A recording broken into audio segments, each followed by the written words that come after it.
Hey, what's up nerds? Welcome back to this train wreck of a channel. Hopefully you enjoyed the minimal effort Grendel vs Orkin video, because that was a one-time only event.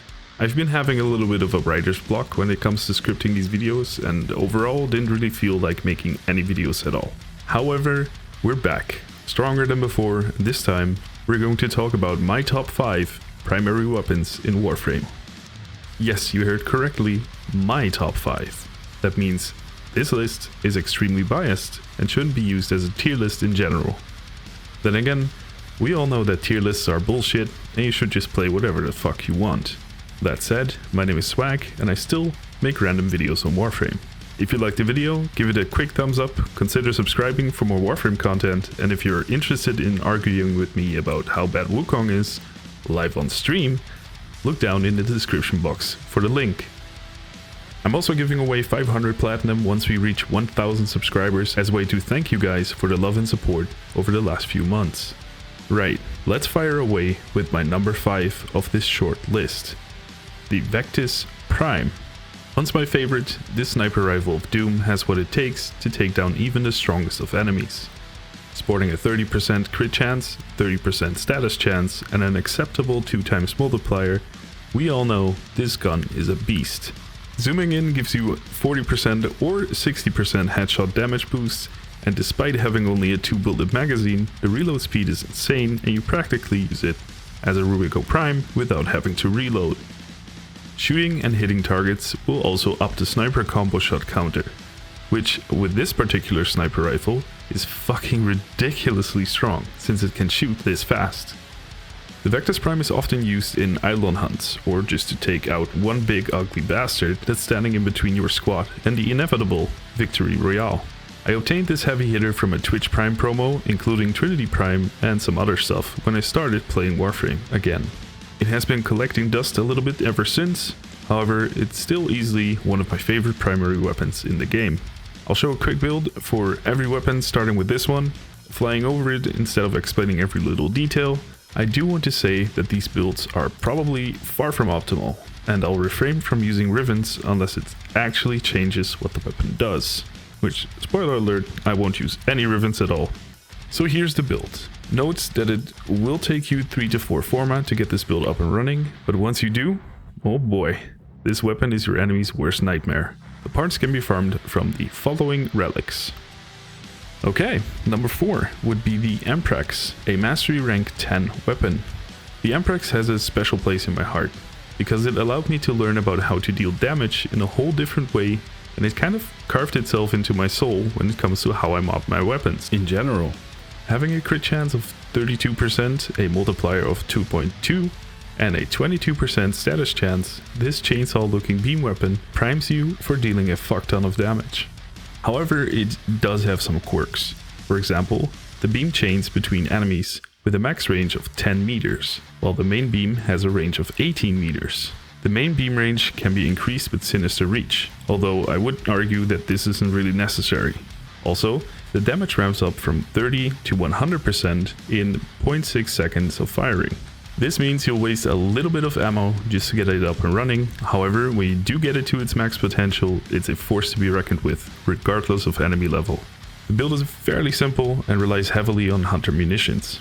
Now, I don't personally really like using a cheese mod like hunter munitions, but it really does help with putting higher level enemies in their place and killing whatever level your heart desires to kill.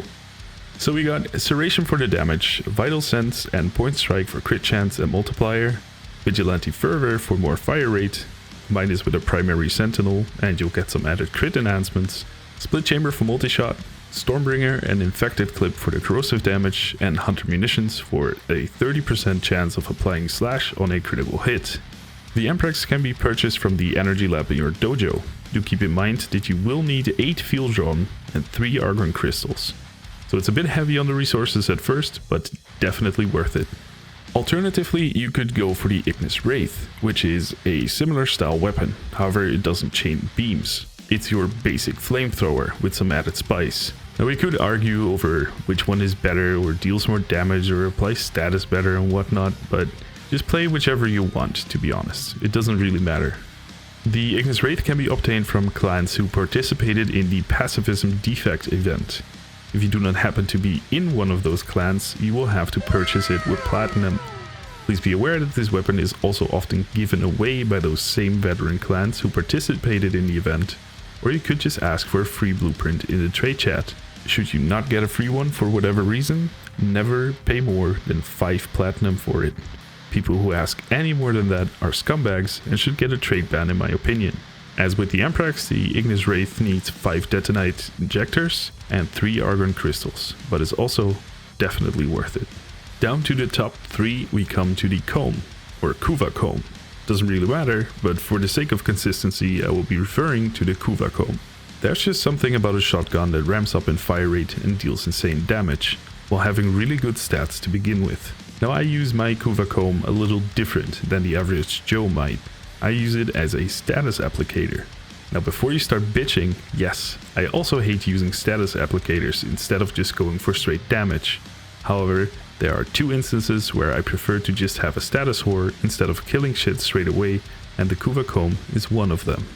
But don't be fooled by that statement. The build I have on this still kicks corrupted ass and will lay waste to anything put in its path. The weapon sports a 19% crit chance, 2.3 times multiplier, and a 90% status chance from the get-go, which in and of itself is fucking ridiculous. Also note that Kuvalich weapons have an innate elemental depending on which frame you've used to kill the larvaling. Mine for example has electricity, which is pretty decent, but I would have preferred toxin or heat as it would have saved me a mod slot later on. So pick your frame carefully. To the build. Again, it's not your usual build, but hey, just bear with me.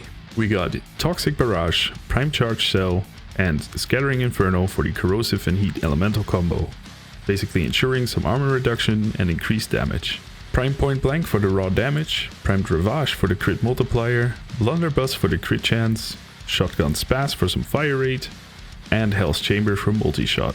I've also added Lock and Load into the Axelis mod slot, as I usually run a plus holster speed aura, meaning magazine reloads are quite fast and I don't have to worry about them too much. This build is meant for quote-unquote endgame content though, so it'll murder everything sub-level 400 real nice, without any issues at all. Kuvalich weapons can be obtained after completing the War Within quest. All you have to do is go to any regular mission with level 20 plus Grineer enemies to spawn a larvaling. Downing that larvaling will proc a random weapon to be assigned for your Kuvalich hunt.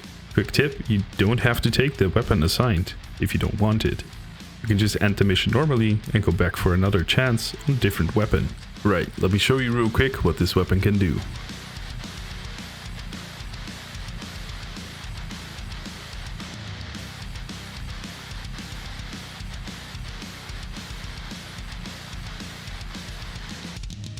Any more questions? No? Cool. Then let's move on. The runner-up of the 5 primary weapons you absolutely need is the Proboscis Cernos. One of the newest additions to the game and pretty much my favorite when it comes to bows. In my opinion, you just can't beat the Tango and Explode mechanic of this weapon. Any and all builds are pretty much acceptable, and it even murders level 60s without putting on anything besides the mandatory damage mods, which would be Serration, Split Chamber and Heavy Caliber. With the low ammo reserve, I do suggest using Arrow Mutation at all times and equipping a Sentinel to take advantage of Vacuum, so you don't have to worry about ammo pickups anymore. I've covered this weapon to its fullest already, so I would suggest watching that video as well for more in-depth on builds and how it actually works. The link is in the description box below, or just tap the card on the top right of your screen. The Proboscis Cernos blueprint can be purchased from the market and needs a Mutilis Cernos to be subsumed for it. It also needs 5 Nightane, so go get those Nightwave missions rolling. Now to the number 1, the Premium, the absolute pinnacle of weaponry in Warframe for me personally. It's the Ferrox. Now before you start screaming or laughing, let me explain why. It suits my playstyle. I like to lock down a large group of enemies and kill them all at the same time. It's just more satisfying to see them suffer a great deal before ending them with a swift strike of a blade, or in this case, a scythe. The Ferrox has quite some information attached to it, but let me break it down to simple chunks. Since most of you are Wukong mains anyway, I don't see any other way of communicating with you. So you need a mastery rank 14 and be part of a clan to be able to use this weapon. The Ferrox is a spear gun, meaning it has a primary fire and an alternate fire mode. The primary fire releases a rail of ionized death after a short charge. Now this is not a projectile. I know the animation doesn't show this, but it's not a projectile, it's hit scan. Secondary fire lets you throw the Ferrox. Once landed, it will create a field that locks in enemies and pulls them to the Ferrox while applying damage in ticks. The field range is 10 meters. The range of the field can't be modified with Sinister Reach, but the speed of the ticks can be modified with fire rate mods. And that's where my favorite thing about the Ferrox comes into play, because not only does it crowd control for me, but it also applies status for me in a quick fashion while just not having to worry about a group of enemies for a few seconds, making it perfect for holding choke points. I've specifically put together a build that can be easily recreated by anyone who is somewhat mid into the game and wants to try out something different. It's heavily geared towards fire rate, and using it with a Gauss for example, like I prefer to do, is completely nuts. Now it doesn't beat the Nucor, or is supposed to beat the Nucor. It's geared towards locking down a small area and assisting you in doing damage instead of blatantly applying status and nothing else. You can however use this in addition to the Nucor to apply even more kinds of elements and drive your condition overload to the max. However, the Cedo does this in a way better fashion and with more range, so pick your poison. So the build, we got Speed Trigger, Vigilante Fervor, Shred and Vile Acceleration for the fire rate, Malignant Force, Cryo Rounds and Rhyme Rounds for the Viral Elemental combo. You could swap out Cryo Rounds for example, Vigilante Armaments would make more sense. However, I'm an idiot and format my shit wrong again, and I'm lazy. So yeah, split chamber for multi-shot, and that's pretty much it. To obtain the Ferrox, you have to get the blueprint from the energy lab in your dojo. You need 1 Forma and 5 Field Run to build this weapon. And that's my top 5 primary weapons you should absolutely give a shot. I want to emphasize again that this is not a tier list, and these weapons are not the strongest weapons in the game. However, they are my favorite primary weapons overall and suit my playstyle. Remember that everyone has different needs, values, etc. So your top 5 might look completely different. As much as going with a meta makes sense, since it is the most effective tactic, I would want to invite you to try something different every now and then. Just running with the same weapons all the time gets pretty boring after a while, so let me give you some honorable mentions to this list as a form of inspiration. The Stalta, machine gun or radio explosion of death and destruction. The Opticore Vandal, or more accurately, the BFG 9000.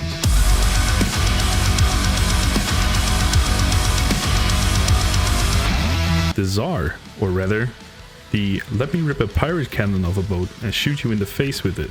The Vacor Hack, one shotgun, get shotgun. The Miter, ever wanted to shoot saw blades at your enemies? Now you can. The Bubonico, nothing says space aids better than an infested arm cannon. So there you go. I've been rambling on for way too long already. Make sure to like the video and subscribe if you haven't yet. Again, at 1000 subscribers, I'm giving away 500 platinum to one of my subscribers as a means to say thank you for all your amazing support. Also, join the Discord if you want to ramble on with me and others about your favorite weapons, etc. on Warframe. Stay safe, stay healthy, and I'll see you next week. Later.